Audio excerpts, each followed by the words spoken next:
In this next video, we will show you how to export trajectory and point information from SolidWorks to Robotics. Let's start by clicking Robotics from the top ribbon bar of SolidWorks. After that, let's click on Settings and let's make sure our reference name is reference SV. After confirming this, let's click on Load Project, and after that we need to select the project file we are going to open in Robotics. In our case it's Trajectory Generation Robotics. After this, let's click on Load Selected.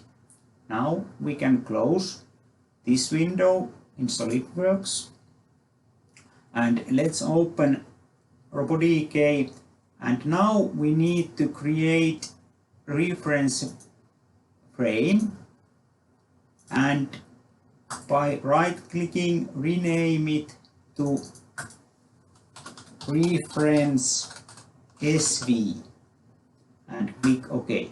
Now we have a reference frame called reference SV, and all our models and trajectories exported from SolidWorks will be imported under this reference frame. Now let's export our model file from SolidWorks to Robotics. This can be done by selecting Load Path. And now our building floor elements appears in Robotics environment under reference SV reference frame, but its orientation and location is not correct. This can be changed by double-clicking reference SV and inputting values here in these boxes.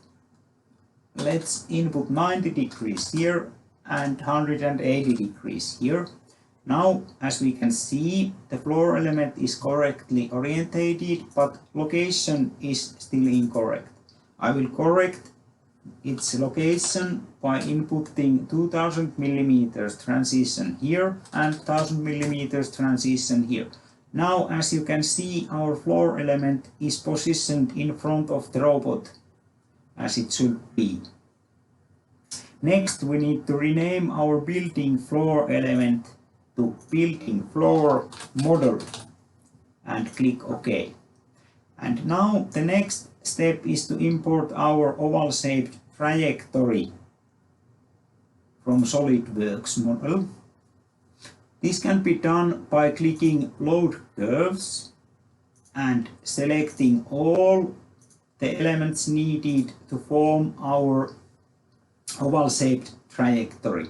After we have selected all the lines and arcs involved, let's click on Correct, and now our oval-shaped trajectory has appeared in Robotics environment.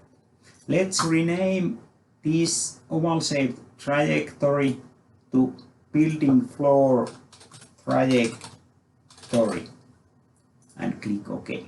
Now we still want to import the points for nailing or drilling from SolidWorks. This can be done by clicking Load Points and selecting all the circle center points needed for nailing or drilling. After we have selected all the elements needed, let's click on Correct. And now, as we can see, also these points have been exported from SolidWorks to Robotics. Let's rename these points to building floor points. And let's click OK. These are all steps needed for importing trajectories and points from SolidWorks to Robotics. In our next video, we will show how to create robot trajectories based on these informations. Thank you.